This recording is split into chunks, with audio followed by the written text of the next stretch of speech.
म्हणजे इतक्यात तुम्ही मला चुप करायचं ठरवलंय. चुप मिनिस्टर आहे, मला वाटतं मी उद्या बसणार आहे. एक लक्षात घ्या, ते चीफ मिनिस्टर चीफ मिनिस्टर फार मोठे पद आहेत आणि प्रत्येकाला स्वभाव असतो.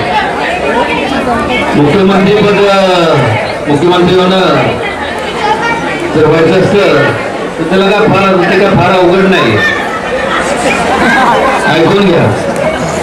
पण मेन काय माहिती, एका खोलीत बसावं लागतं.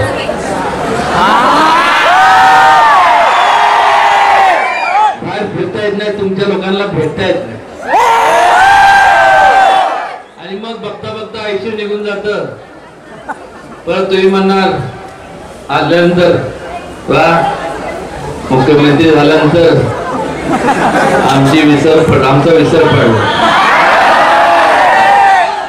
ओळख दाखवेल ते आहे तेच बरं आहे.